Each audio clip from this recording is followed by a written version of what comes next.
Gordon Brown, not the Queen though. The palace claims there's been no snub, but they insist the Queen hasn't had a formal invitation either.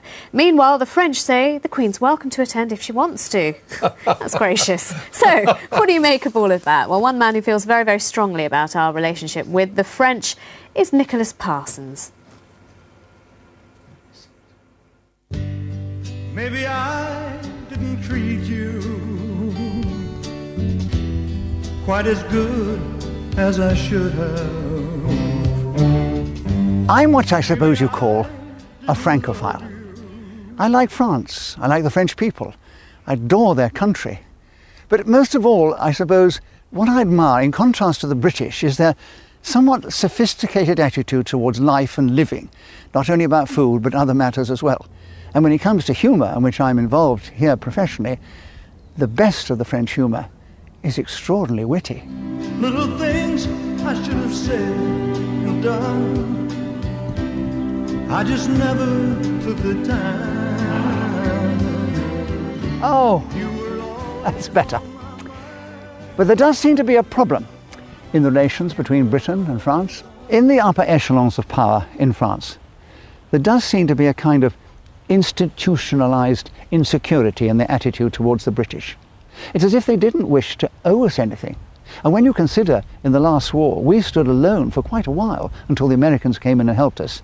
And eventually, after the Normandy landings, we rescued France from the jackboot of the Nazis. Does this insecurity go back into history? You know, the Trafalgar, Waterloo, things like that. It's interesting to consider. You were always on my mind. You were always... I'm not a trained political observer. I'm not privy to what goes on behind the scenes. But as an outsider, I do have a strong impression that when the French decided to commemorate the Normandy landings and President Obama was invited, they should have immediately invited our head of state, the Queen. Otherwise, they were overlooking the fact that thousands of British and Canadian troops were fighting there, and many of them lost their lives. You were always on my mind. It's all very well for the French to say later, "Oh, the Queen is welcome if she wishes to come." I mean, that's not how you hand out an invitation, particularly an invitation of this nature. It does seem that the whole thing is a right royal mess-up. Well, he's not mincing his words, and he's here with us now. Nicholas Parsons, very warm welcome to you. Thank you very much. Right, OK, well, we ought to say that Prince Charles, we hear, is going to go instead of the Queen. Does that make the situation better, do you think? It makes it a bit better, but it doesn't take anything away from the basic problem, which I maintain is that the French, whom I admire and like very much, as I said, and when you go over there, I mean, they're so warm and friendly to the ordinary people, but it does seem that the ruling classes have this inbuilt anxiety that they cannot give credit to the Brits for anything we've done. Maybe it goes back into history. I mean, even after the war, we had de Gaulle with us, and he came over. And we were very gracious. We let General de Gaulle, when we liberated Paris, walk ahead of the Free French forces. It was a wonderful gesture, because hardly any Free French were in the Normandy landings. And he took all that accolade and so forth. But when he becomes president, what does he do? He stops us joining the common market, so does it come down to that, just a historical, if I can use the word, ingratitude that just continues decade after? It's as simple as that. Like a sibling rivalry. But the French seem to have it in spades when it comes to the ruling classes. And I believe that Sarkozy decided... Sarkozy, isn't it? You say what you like, Nicholas. Right. You're a legend. You can do what you like. Yeah. He decided to celebrate the Normandy landings on the Omaha beach, so he invited President Obama. And we were not going.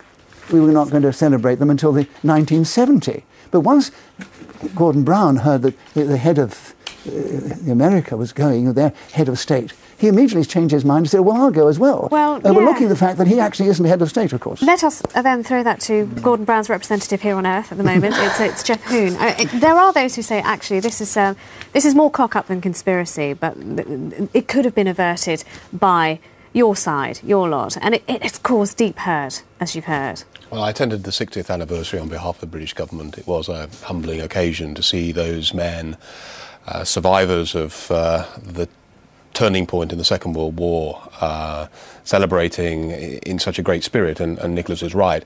They were warmly received, as they are every year, by their French hosts. There's tremendous atmosphere, great hospitality, and I'm sorry that that could not have been reproduced again this year. Well, then just bearing in mind what Nicholas said and what many other commentators are saying, the second that you know that it's going to be such a high-scale event and that you know President Obama is going to be there, could somebody not have picked up the phone and said, "Excuse me, bonjour, but don't you think you've forgotten something?" Well, I think that's exactly what did happen, and the Prime Minister will be attending on behalf of the British government.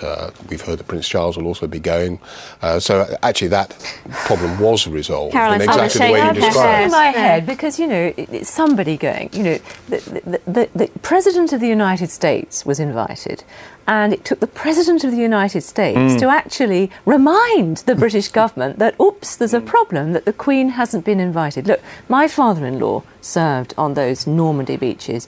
An awful lot of men gave their lives. There seems to be a real problem at the heart of government about the proper respect that servicemen and women I absolutely are due. do not. That's not fair, Karen. This was an invitation from the French, not a matter for the British government.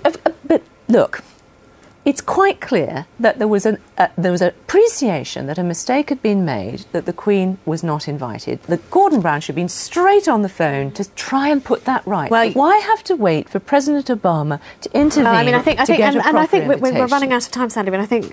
But does it all stem from the fact that the French, the ruling class of the French, do have this inhibition about giving gratitude? I mean, a lot of people have great difficulty in acknowledging anybody who's helped them on their way up, but the French have it in spades when it comes to the Brits. Nicholas, thank you very much for being. It's a subject for very hot debate, but thank you very much for sparking it off for us today. Thanks. Sarkozy just wants Obama all to himself. That's the reason why he does it. And the Queen is the only head of state who was actually in uniform for this country when the D-Day landings took place. Anyway, tomorrow voters across Britain get